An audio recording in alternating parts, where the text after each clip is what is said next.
Welcome back. We are now 3 weeks through the season.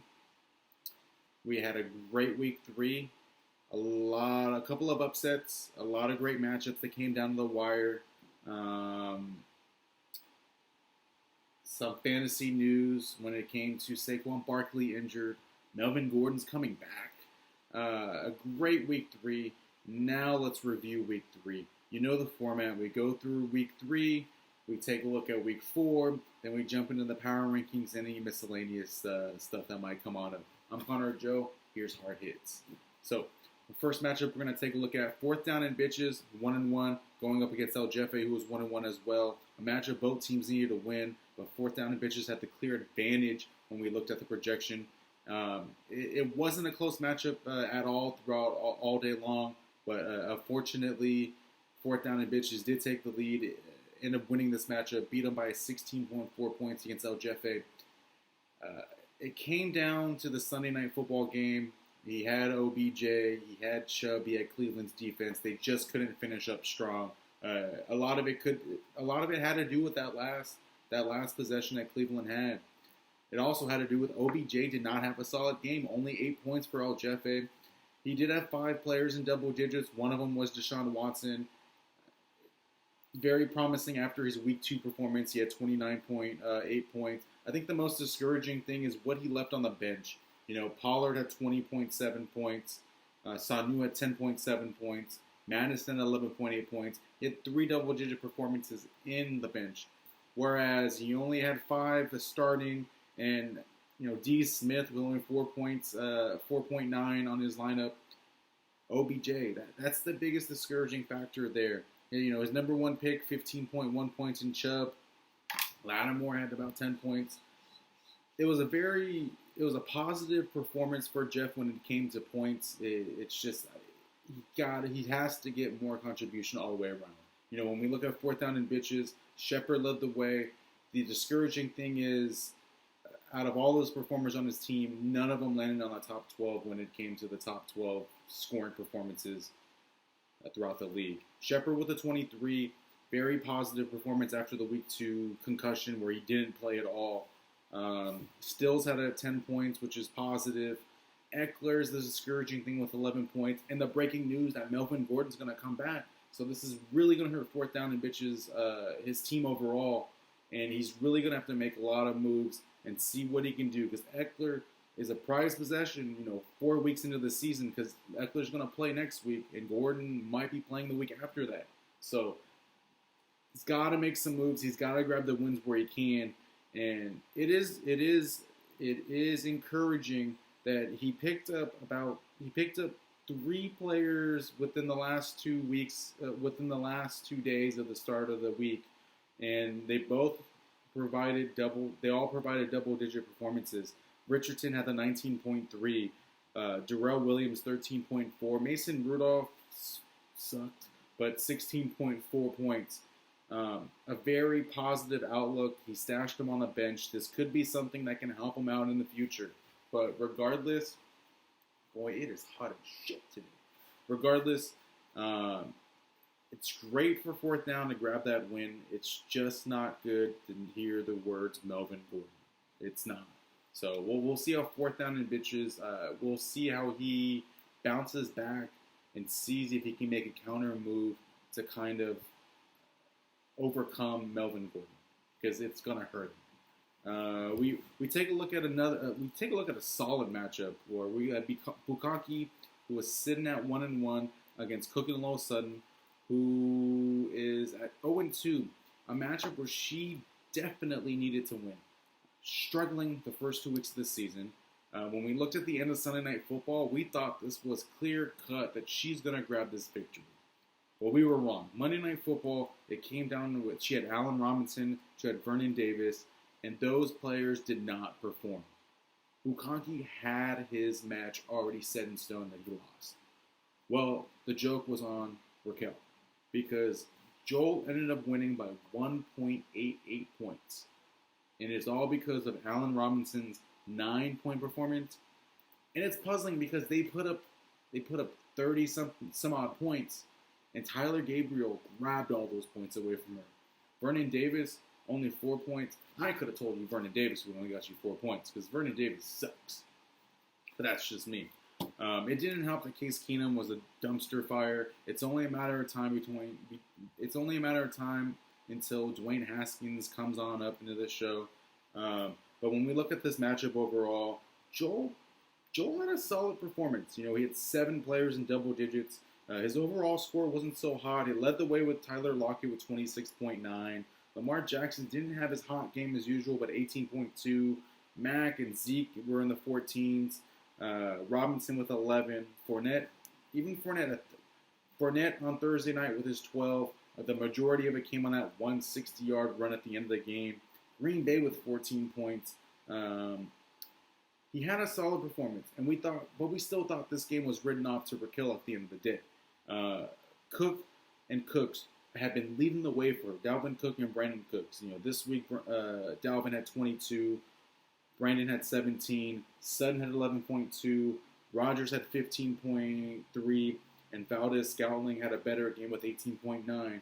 But it's just, first of all, she started the wrong Pittsburgh wide receiver. Jalen Samuels had 0, whereas if she started Johnson, that 13.3, that would have been the victory. Ronald Jones, this week, he had a better game with 12.6, but it was sitting on her bench.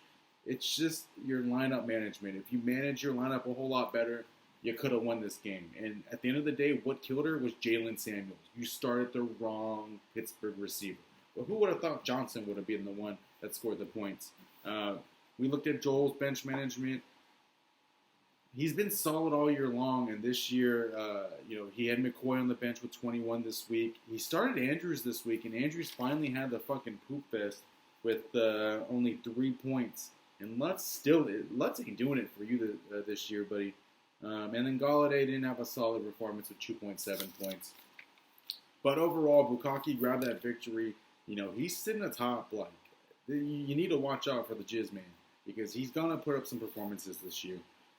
We take a look at Trash Season, who was sitting at 2-0, going up against Elite, who was 1-1, but the Elite's been struggling, got blown out last week, and the Elite really needed to grab this victory. Trash Season wasn't having it. Trash Season ended up beating up the Elite by 44.02 points. Couple of things here. Trash Season is putting up the points and still begging for respect from this league. At 3-0, we still don't know what we think of this team. The Elite, preseason favorite to be one of the top contenders in this league, and it's just not cutting it right now. You might be panicking because we take a look. We take a look at his performances. He started Jacoby Brissett this week, who was the leading point getter for him with 23 points. Waller had a better performance in week 3 with 20 points. Juju finally had a better performance with 16.9, and you would think that this might be the week where he grabs his victory, but it wasn't. Thomas had an underperforming game with 13.9, which is kind of weird considering Teddy Bridgewater had a solid game, Alvin Kamara had a solid game, but 13.9, you want more. You definitely want more from your star number 1 receiver. Moore with 12.9 points, but it hurt him in the running game.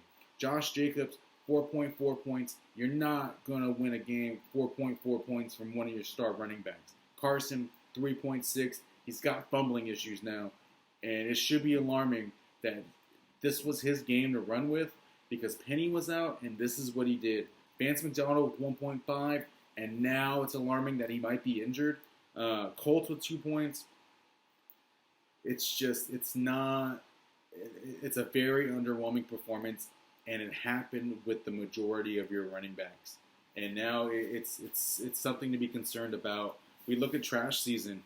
Keenan Allen finally had his breakout game. You got to understand that Trash Season's been doing this, and for his first 2 weeks, Keenan Allen wasn't killing it like this. So Keenan Allen putting down a 37 burger. Christian McCaffrey having a bounce back game after his disappointing. It's kind of a disappointing week 2 that he had. Now he got 26 points in week 3. Hooper had a solid game with 21.6. Josh Allen starting for him with 19.3, which I think is a fabulous acquisition from Trash Season. Curtis Samuel with 13.8. Kerryon with 10.8. And this is considering that Marquise Brown finally had a bad game with 5.9. John Brown didn't have a solid game with 7.5. The Titans defense had 2. He didn't leave anything on the bench, so trash season. He knows how to manage a team. It's just I don't know what it's going to take for me to believe in this team. I just when I look at every other team in this in this league, I don't know what makes me skittish about this team. But considering what he did with Marquise Hollywood Brown and John Brown finally having off weeks, trash season's trending upwards and the elite is trending downwards. And the elite, he might be selling quicker than we think. So now we look into our next matchup. M.I. Thielens faced up against Team Boo Boo. I don't know what to tell you. I mean, I could have told you how this match would have ended up just looking at the matchup right here. I mean, Team Boo Boo, his second straight week with only 83 some odd points put up. I think he's the only one that hasn't put up 100 points. He's the only. So there's three sub 100 point performances in this league, and one has two of them. And we're only 3 weeks in. So it's very disappointing from one.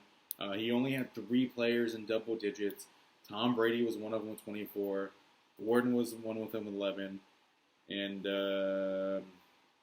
Beasley was the other one with 10.8. Second straight week with Jimmy Graham with 0. Another week with Denver with 0. Travis Benjamin with 1.5. Your team sucks. Luckily for you, Alshon Jeffrey's coming back. Deshaun Jackson should be coming back sometime soon. And we've had the news that Melvin Gordon is coming back relatively soon. Not this week, not week 4, but possibly week 5. Great for you. Sucks for 4th down and bitches. But this might mean that, hey, you might have something going on for you. But I highly doubt it. Your team still sucks. We look at M.I. Thielens. Anybody that faces Juan right now is going to win. Now, once Melvin Gordon comes around, that might change the picture a little bit. Deshaun Jackson's getting a little bit healthy. Alshon Jeffrey might be jumping on that field. Changes things a little bit. Might I add, he does have Josh Gordon, and with Antonio Brown, done with football, this definitely helps Juan with his team overall. But his team sucks. Ricky, congratulations. You're facing the schedule, and congratulations. You get a couple of breaks here and there. Dak only had 25 points. Let's go to Sammy Watkins. What did Sammy do? He didn't get double digits. I told you, this guy was a hit or miss. You just find the right puzzle pieces, and the puzzle piece works. And after a while, you're not going to find those puzzle pieces. It's not going to work after a while. Marvin Jones had 19. You haven't had a performance from Marvin Jones all year long. Buffalo had 11. You're lucky with that. Campbell with 13. That's not happening again. You got lucky because Jared Cook's been sucking all year long, still sucking at 1.2. Fairborn had 1 point. Crowder with his 3.5. What about the 6 that he had the week prior that would have got you the win, right? Connor, 5.7. Mostert didn't do what Mostert did last week that got you the win with 5.9. And Watkins, like I said, 8.9. You're not leaving anything on the bench. You're just scoring enough points to grab that victory. Here's a fun fact. If you played any other owner, besides you obviously, besides Juan, which would leave 12 other owners in this league, Ricky, you would have lost. You would have lost. You would have went 0-12 against anybody else in this league but you. You're lucky. That's what you are. You're sitting at 3-0. You're lucky. With that said, we're going to take our break. I'm getting a little heated. It's getting a little hot right now. Ricky's team sucks. He faced against the garbage Boo Boo Juan. We're going to take a break. And when we get back, we'll finish up through all the rest of the matchups this week. And we'll take a look at next week in the Power Rankings. Thank you for tuning into Hard Hit